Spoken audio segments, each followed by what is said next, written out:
Hey everybody, welcome to Raising Vibrations, and you're with Simon today. So today's video, we're going to be looking at Saturn Retrograde, and this is for the 22nd of May to the 10th of October 2021. So what is it about Saturn Retrograde that is going to be impactful for us? How are we going to be able to utilize this retrograde phase as an opportunity to really reposition ourselves in our lives that not only reflects growth, but also how it speaks to the collective, reorganization of how we as a society and as a world and as a populace on this plane of existence that we call Earth is going to govern ourselves. So I wanted to start off with talking about Saturn in a way that helps us really deeply understand it. Okay. Now, let's use Freud's way of understanding the psyche. Okay, so he would say that there are these three main components, right? He would say that there is the id, the ego, and the superego. Now, in the context of Saturn, and in this conversation, what I want to bring to the surface is that Saturn would be very much associated with the superego. Okay?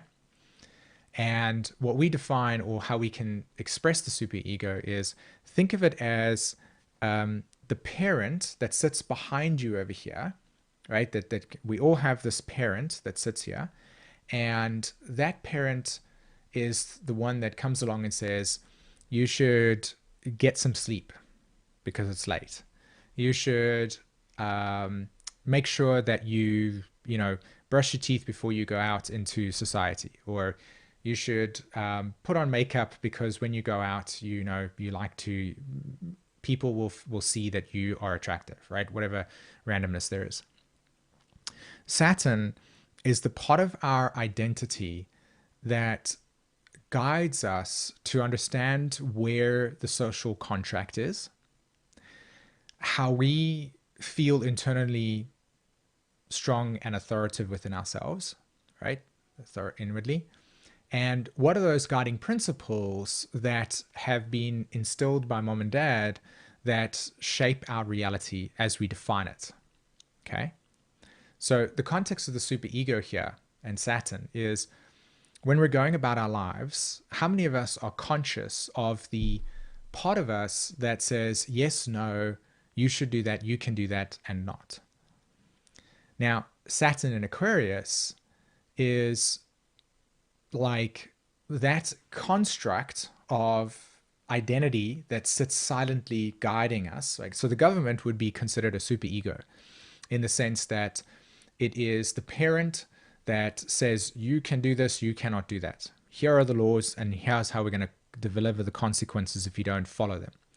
And then when we kind of interact with that law or that situation, we either go, yes, okay, fine, or we go, oh, I don't like that, and I need to challenge that. Yeah. So when you're driving a car, for instance, and you come to a stoplight, right, a traffic light, and let's say somebody goes through the traffic light and you go, oh, that person's breaking the law. That judgment structure, that's the superego Saturn, because it's that sort of barrier that we have within our consciousness that judges the reality relative to the value structure that we exist within as a culture, or coming closer more to ourselves, the way that we would have been raised and the values that we would have had at the time that we were being raised by. So Saturn in Aquarius for us from December last year until it actually leaves this Aquarius energy is going, how many of those superego injunctions, right, or parts of yourself, parenting styles, laws, etc., radically serve you in a self-empowerment way? Where do you notice that you don't give yourself permission to be more free and creative in your life? Because maybe there's an internalized parent that sits in your mind that says, you will fail, you're not good enough, you can't do that. Any form of critical thinking that essentially says to you that you don't have the potential, what it takes, or anything of the sort. And then you go, yeah, that's true. right? And this probably happens like that. Sometimes it can take a little bit longer, and we kind of, is this true or not, depending on where we are on our emotional work. But in most cases, that process happens so fast that we never consider that there's a part of us that's actually feeling maybe a little bit repressed by this more governing authoritative persona that on one hand is looking out for you so that you don't kind of just walk across the street and get hit by a car and then go, huh, yeah, that was a bad idea, right? That's that. It works in a positive way. It's just that because we've been living under a human value structure that's been deeply repressive to wanting people to actualize their truth, that now we have these parts of ourselves that we now internalize and actually believe are us. Right? So you may have this limiting belief in you that says, I can't start up a YouTube channel where I want to share my inspiration, gifts, and talents, or just talk about the things that are really interesting to me. I can't do that because there's so many people already on the internet. Why should I do it? That would be kind of a Saturn super ego, invisible guiding force that sits there and says, maybe, what's the point? What I think Saturn retrograde here in Aquarius is inviting us to reflect on over the next 4 months, 5 months, is where do you see parts of yourself say no because of whatever cultural conditioning or whatever belief systems you may have had growing up. And there's no specificness to this. Like every single one of us that's watching this video right now has the potential to look at what may prevent you from fully expressing yourself because somewhere along the line somebody said that wasn't a good idea or that's not bad. So it's kind of even looking at the shadow of parts of ourselves that we've had to put away, right? So we put parts of ourselves away because at the time that we were growing up, or cultural messaging that we may have received said, that's not a good skill, or don't bother with that, or you're dumb, right? Where do you still have those super ego structured parents or people that you gave authority to that are still guiding your life? So Saturn retrograde here for me, and the way I want to convey this message is, how can we look at the parts of ourselves that are still entrenched in the value structure of somebody else or the opinion or the idea of somebody else? And how can we begin to shift that narrative? And so in a sense, I even invite you to look at yourself and say, can you look at the parent that you have? So somebody said this in one of the readings, and I really loved it a lot. So if you're watching this video and you remember the conversation we had, I really loved it. So I want to give you credit for this.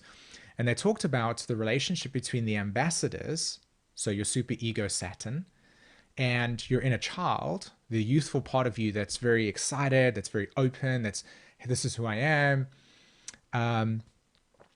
And how can we begin to work on the dynamic relationship between the ambassador that sits at the top here that says, here's something that I should encourage you to think about. Here's the consequence of that action. So maybe that's not a good idea to do that. How can we develop a relationship with that part of us, that Saturn, super ego, that is still honored for the ability to, rationally look at something and say, if I'm going to engage in creating a YouTube channel that allows me to express the things that I want to express, then it's my responsibility to see that, I got to do some research. I have to talk to some people and see how they've been doing it. Look at the sort of audience that is there, and then look at my own desire nature. And how can I spend some time really nurturing that creative inspiration with the ambassadors that sit here saying, here's how to do it, as if the parent was guiding the child, right? The child doesn't know how to, say, tie shoelaces, but the parent can say, we can have two parents. We can say the one parent says, how dumb are you? Why can't you tie your shoelaces? Like, it's super, super simple. Just let me show you.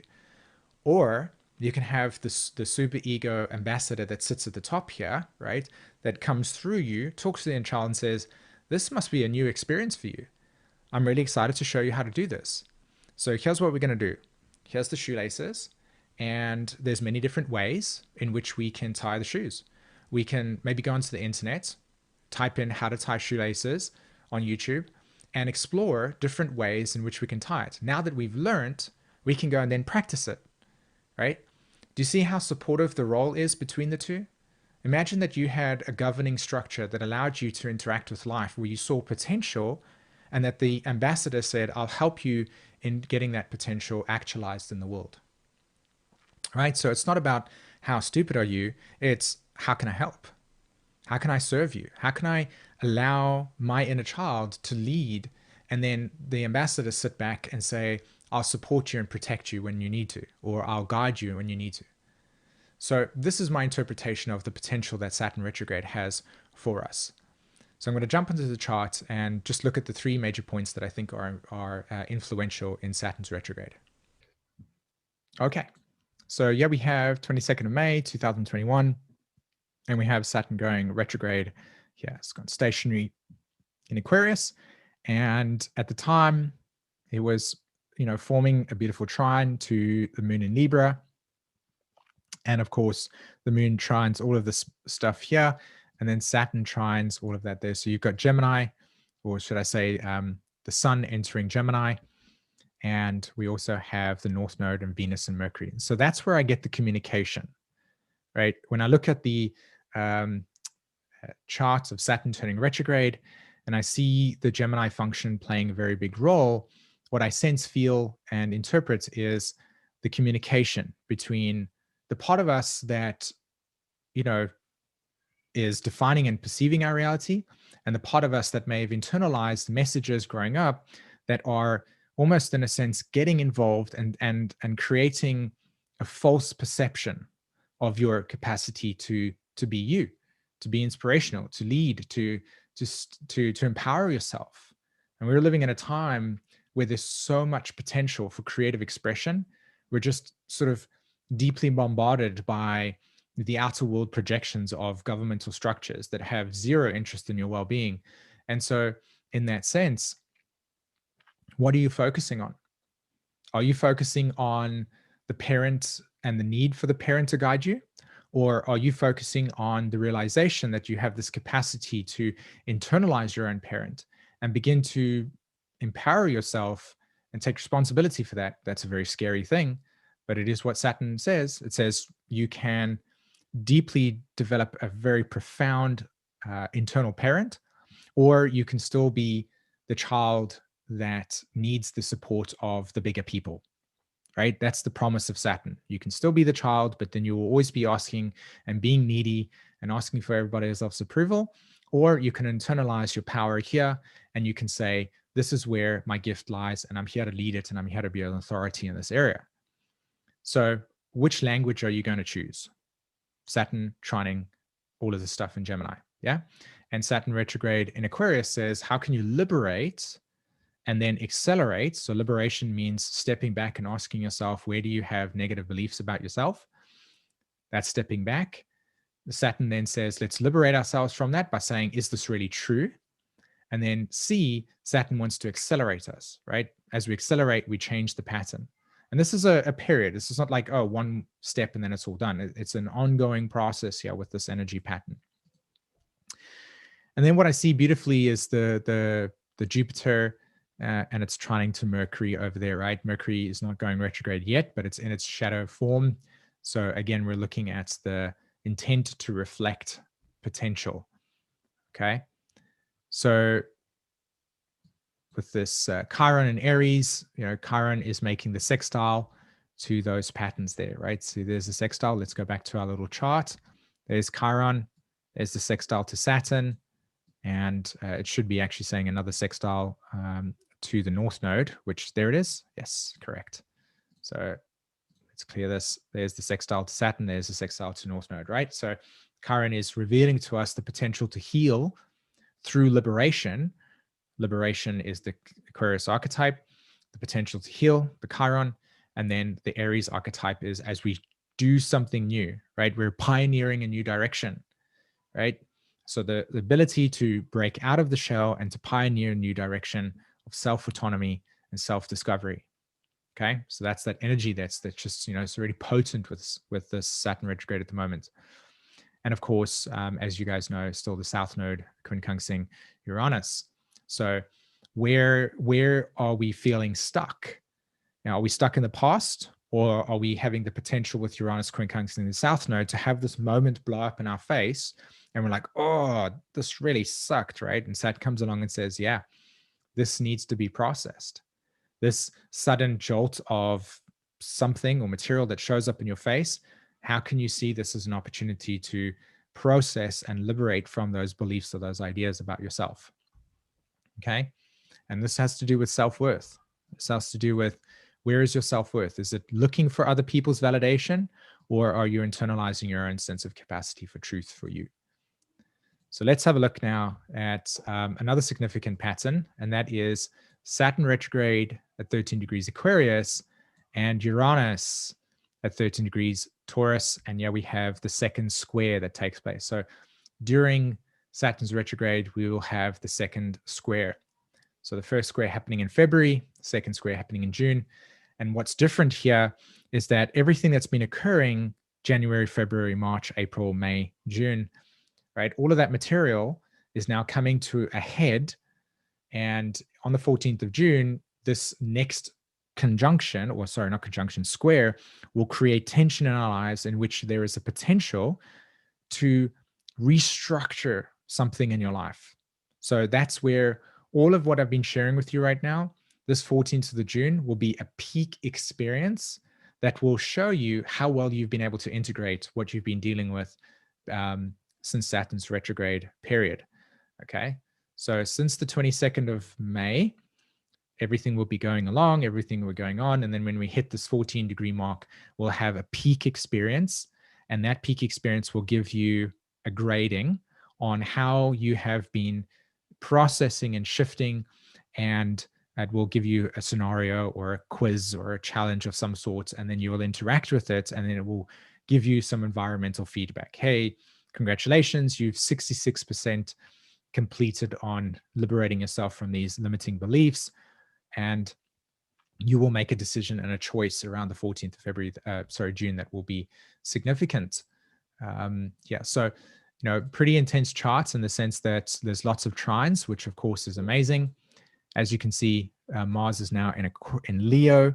The moon will also be on the Mars energy there. And so this is, how do you validate yourself? Do you notice the Leo energy there, and then it squares to Uranus? So are you internalizing your creative purpose and inner child, or are you still externalizing and say, hey, for me to exist, I need you to tell me how good I am. I need you to know, I need you to tell me that I'm real, that these things are important. Or are you beginning to progressively shift it and say, this is what matters to me, and I'm responsible to communicate that, but I'm not going to ask you to validate that for me. I'm going to validate it for myself and then express that through my needs.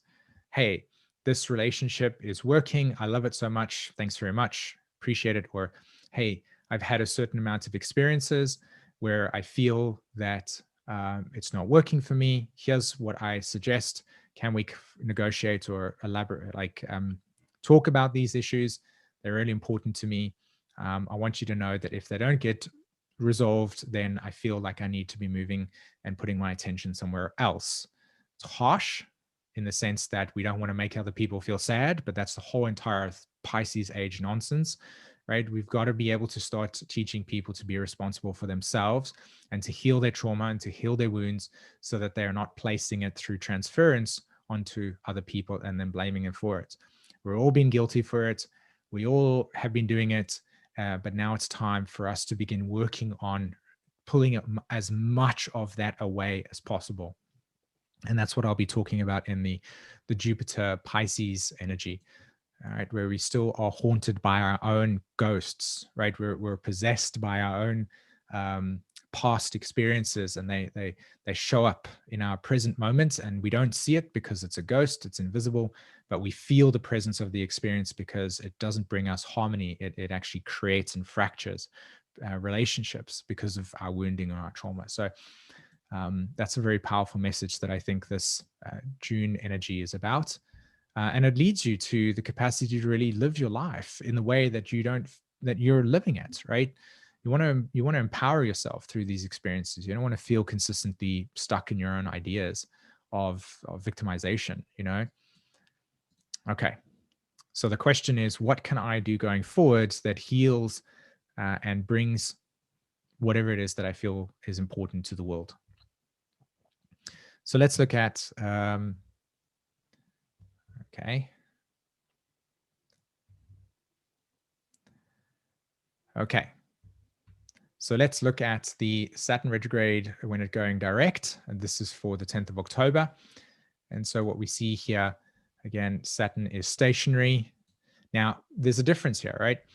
Saturn stationary when it's going direct and Saturn retrograde, station direct, are two different experiences. When Saturn's stationary going retrograde, which is the 22nd of May, there's a lot of tension that is held in the elastic band. And when that goes retrograde, it releases that tension and it wobbles, right? It goes, right? It makes that cool like zzz sound, right? That's that tension being released. And between the retrograde start and the retrograde end, we deal with how to iron out that tension. So by the time Saturn turns stationary, but now direct, we have an elastic band in which it feels clear. And that clarity is what gives us the insight moving forward. So in October, you'll see these beautiful trines. Look at these trines, right? Trine to the North Node, trine to everything in Libra. And now what we have here is healthier relationships. Mercury is also retrograde, right? So Mercury is actually retrograde twice when Saturn's in its retrograde form, which speaks a lot to processing a lot. And both in air signs, right? Look at that. The Mercury retrograde there and the Mercury retrograde here. So again, we're talking about our ability to relate and our ways of relating socially with people and not. Who are the people that we can relate to, where we reflect our authenticity and our time, and where are we relating where that time is diminished and that value is diminished, and where we no longer need to be putting our energy and time into. So the Saturn retrograde period is asking us the question, where do I put my time? Is that time valuable or not? If it's not, I realize that I have the power in myself to parent that need and to work on that need, to validate it, express it, and allow that to lead me so that I'm having experiences with life and with people that are meaningful, real, and above everything else, deep and life transformative, right? We want to have relationships with people that transform us, that give us the power to see ourselves in deeper ways. And for the other person, we want to deeply get nourished by relationships. Otherwise, all they are just social contracts. And that's what I see here with this, the potential to experience authentic relationships where people are able to feel and experience themselves in ways that are real and match us so that we grow and expand. Awesome, guys. So I really hope that you got a lot of value out of this video and what I've been sharing. I really hope that it gives you some context to begin working on your Saturn and throughout this retrograde period and something to contemplate. In the description below, I have put a few worksheets that you can use, can download them, and you can use them and interact with them in a way that really builds some of the ideas I think are supportive for this Saturn retrograde period. Cool. So if you've got some value from this video, if you felt that there was something that was really real for you, I encourage you to write in the comments, hey, after watching this video, here's what I experienced as positive for myself, or share with me what it is that really had an impact for me. I'm really excited to see that process as well. So I encourage you to do that. All right. Okay, everybody, have an amazing day, and I'll talk to you in another video. Bye.